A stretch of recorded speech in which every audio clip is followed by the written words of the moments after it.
lepo pozdravljeni v prvi letošnji oddaji 7. Za gluhe uporabnike znakovnega jezika je bil izjemen napredek, ko so dobili pravico do uporabe materinega jezika. Zdaj pa so dobili še svoj praznik, dan slovenskega znakovnega jezika. Prvi ponedeljek v januarju so se začele razprodaje oblačil in obutve. Pogledali smo si, kakšen je bil naval kupcev. Z novim letom je začelo veljati kar nekaj novosti na davčnem področju.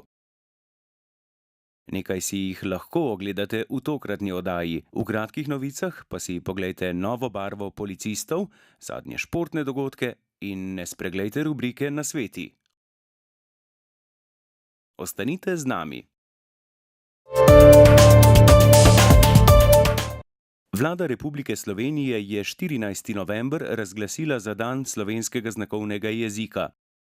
14. novembra leta 2002 je namreč uradno začel veljati Zakon o uporabi slovenskega znakovnega jezika.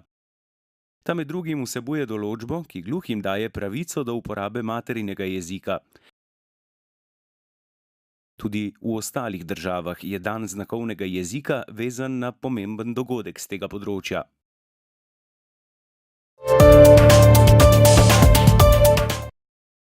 V ponedeljek 6. januarja so se začele zimske razprodaje tekstila, obutve in športne opreme. Na ljubljanskih ulicah smo preverili, kakšno je bilo zanimanje za znižane izdelke, na Tržnem inšpektoratu Republike Slovenije pa so nam pojasnili, na kaj moramo biti kupci pri razprodajah pozorni. Pravzaprav nisem nič kupovala, ampak kar gledam majčkar. Če bi mi bilo kaj všeč, pa bom se kupila. Ne. Seveda je normalno, da ljudi danes iščejo kaj cenejšega. Ne.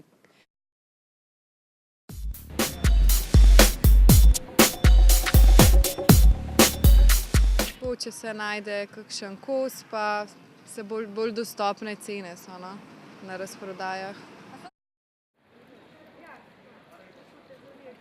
Zanimivi morajo imeti vsaj okrog 40% popusta, ampak nisem našla veliko, ne. V bistvu sem kar morala iti nekaj kupiti, tako da sem pač kupila, zdaj sem malo počakala. Prejšnji mesec pa nisem šla. Ja, če so take stvari, za katere misliš, da lahko počakaš, pa da ne bojo že pobrane do takrat, ker pri nas vseeno razprodaje pač so pomanjkljive številke in ponavadi že vse zmanjka, tisto, kar je res tako, kar bi res imel, no.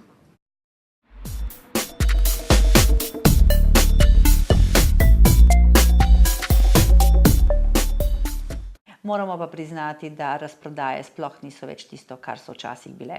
Mislim, da se vsi še spomnimo časov, ko so trgovine ob polnoči odpirale ali pa zadev iz Amerike, ko se drenajo notri, pri nas seveda tega ni. Razlog, zakaj pa temu tako, leži pa predvsem v odločitvi trgovcev, da imajo različne oblike znižanja, akcij, popustov celo leto. Trgovci razprodaje izkoristijo zato, da čim bolj izpraznijo police in skladišča. Izdelke tako ponujajo tudi po več kot pol nižjih cenah. Nekateri trgovci pa se poslužujejo zvijač, ki izdelkom le na videz znižajo cene, kot to opozarja generalna inšpektorica Andrejka Grlič.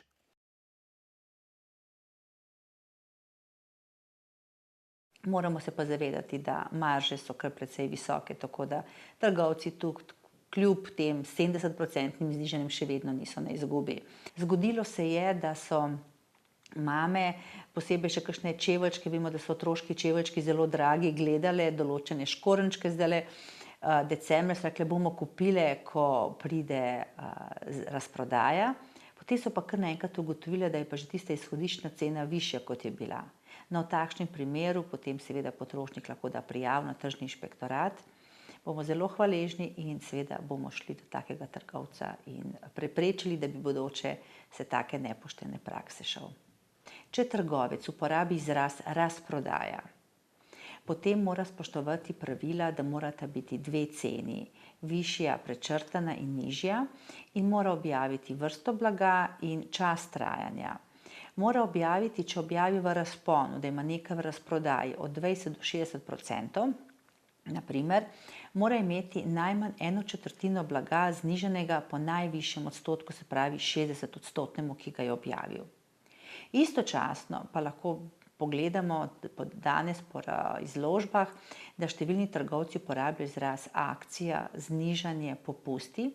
Tukaj pa dejansko gre za ta odstotek znižanja, ki ga na blagajni obračunajo.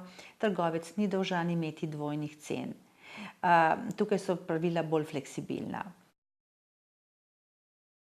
Kako je z vračilom blaga, kupljenega na razprodajah v običajnih in spletnih trgovinah?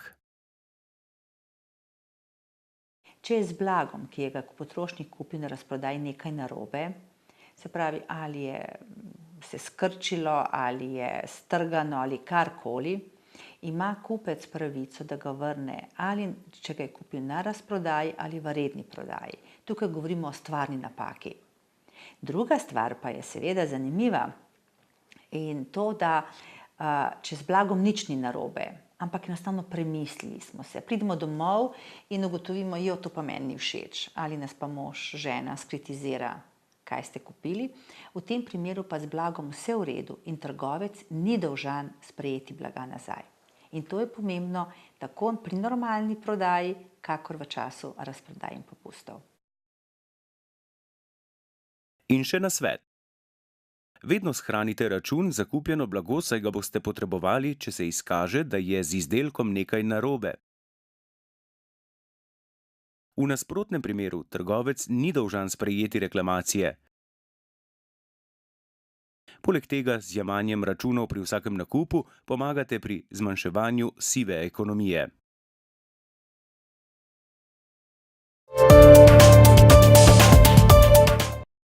Ena od stvari, o kateri sicer ne razmišljamo dosti, vse dokler ne pride čas za to, je pogreb in s tem povezani stroški. Za pogreb v Sloveniji povprečno odštejemo 900 evrov. Pogrebnina, ki je do zdaj znašala 507,12 evra oziroma 80% povprečne cene nujnih stroškov pogreba in je spadala pod obvezno zdravstveno zavarovanje, po novem spada med izredno socialno pomoč.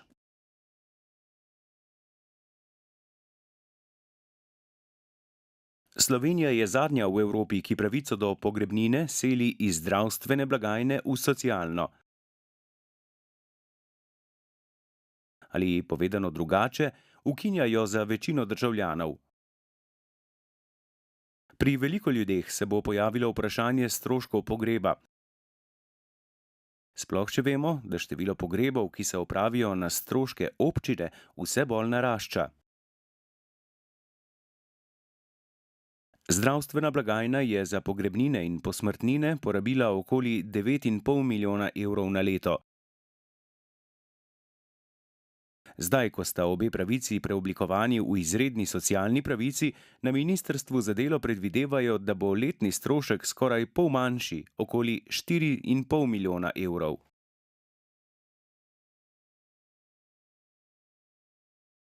Višina pogrebnine se je sicer nekoliko zvišala in po novem znaša 530,44 evra.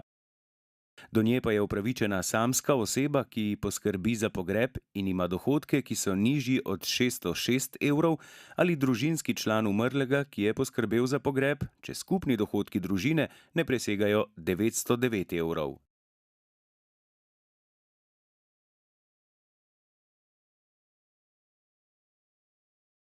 Posmrtnina je doslej znašala 237,73 evra, po novem pa znaša 265,22 evra in je namenjena pokojnikovi družini v višini osnovnega zneska minimalnega dohodka, ta pa trenutno znaša prav toliko 265,22 evra. Obe pravici se uveljavljata na kateremkoli centru za socialno delo v enem letu od datuma smrti umrlega. Vlogi bo potrebno priložiti dokazilo o smrti, če podatek še ni vpisan v matični register.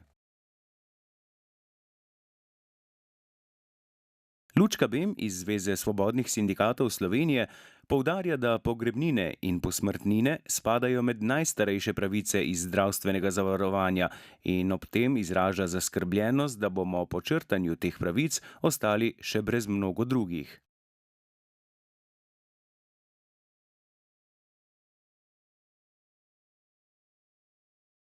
Obstaja tudi možnost, da se stroškom pogreba izognemo v celoti, in sicer tako, da svoje posmrtne ostanke podarimo znanosti. Inštitut za anatomijo Medicinske fakultete v Ljubljani jih bo izkoristil v študijske namene.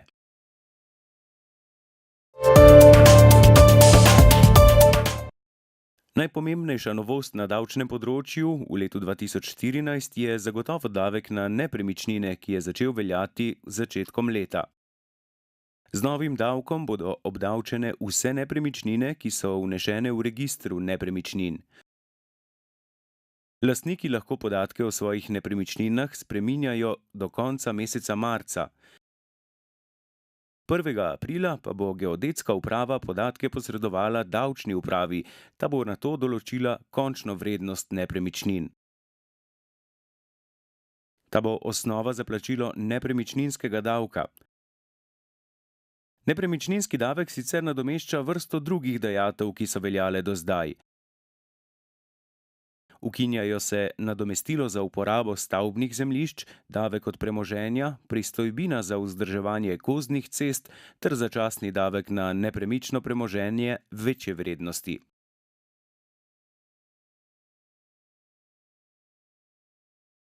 S 1. januarjem 2014 je prišlo tudi do spremembe pri dohodninskem zakonu. Nov zakon o dohodnini predvideva odpravo samodejnega usklajevanja dohodninske lestvice in olajšav z inflacijo. To pomeni, da se dohodninska lestvica in olajšave, ki jih lahko uveljavljajo zavezanci, ne bodo več vsako leto samodejno usklajevali z rastjo cen, pač pa le v primeru, če bo inflacija presegla 3%.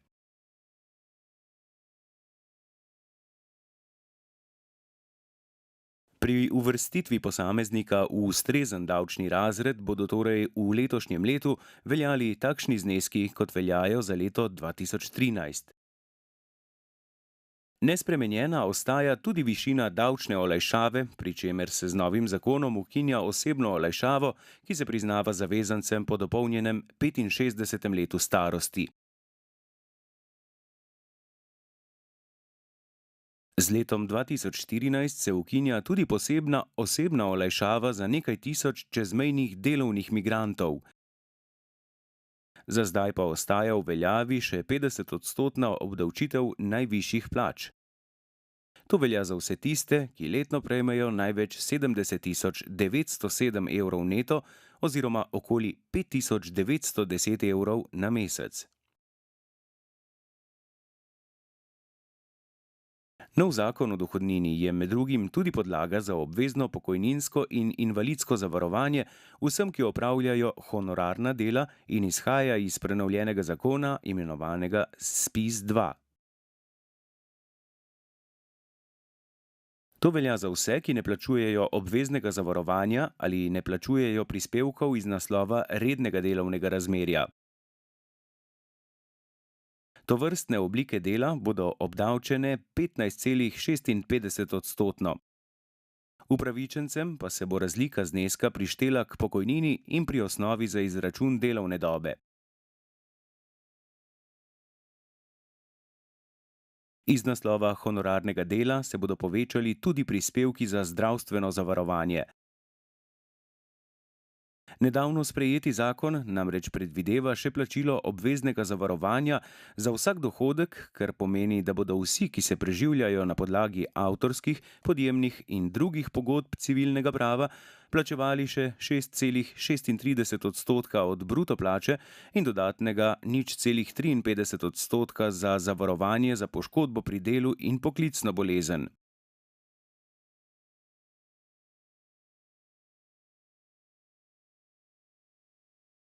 Vse skupaj je že skoraj toliko, kot znašajo prispevki iz naslova rednega delovnega razmerja. Razlika je le v tem, da pri honorarnem delu večji del stroškov od svoje plače prispeva delavec. Pod strožjim nadzorom pa bodo po novem zavezanci, za katere davčni inšpektorji sumijo, da ne prijavljajo svojih prihodkov. V skladu z dopolnjenim zakonom o davčnem postopku bo namreč lahko davčna uprava plačilo davka preverjala v obdobju zadnjih 10 let. V primeru nepravilnosti bo kršitelj plačal 70% ugotovljene razlike. Na davčni upravi ugotavljajo, da je vse več primerov, v katerih fizične osebe razpolagajo s precej več denarja, kot pa ga prijavijo v kategorijo osebnih dohodkov. Stopnja davka od dohodkov pravnih oseb ostaja nespremenjena pri 17%. Še pred leti je znašala 25%, v zadnjih letih pa se je postopno zniževala in bi se morala z letom 2014 spustiti na 16%, a se to ni zgodilo. Spremembe davčne zakonodaje je vlada predlagala zaradi slabega stanja javnih financ, zaradi česar je že sredi leta 2013 zvišala tudi obe stopnji davka na dodano vrednost. Splošna stopnja DDV-ja bo ostala pri 22% še najmanj 2 leti, znižana stopnja DDV-ja pa pri 9,5%.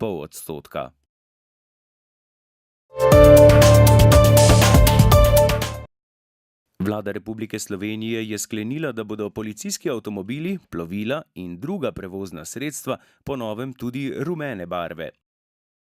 Razlog za to spremembo je, da bodo zaradi tega omenjena sredstva policije bolj vidna. Policija naj bi modro barvo za rumeno v celoti zamenjala v 8 letih.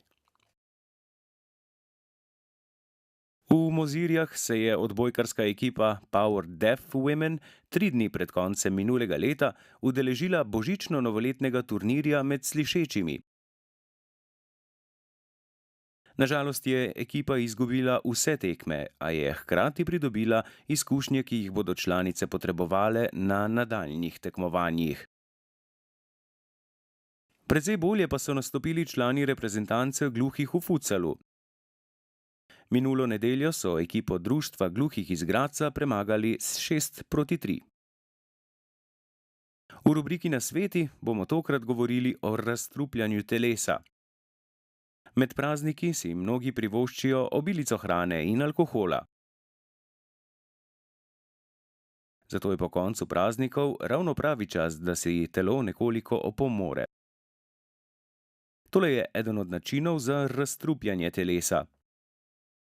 V vrč vode narežite nekaj rezin jabolka in 2 cimetovi palčki. Ta pijača vas bo osvežila in pospešila presnovo. Z oddajo smo prišli do konca. Če vas kaj zanima ali imate morda kakšno vprašanje, nam pišite na elektronski naslov spletna.zveza-gns.si. Mi pa bomo poskušali najti odgovor, ki ga bomo predstavili v oddaji. Lepo se imejte in nasvidenje.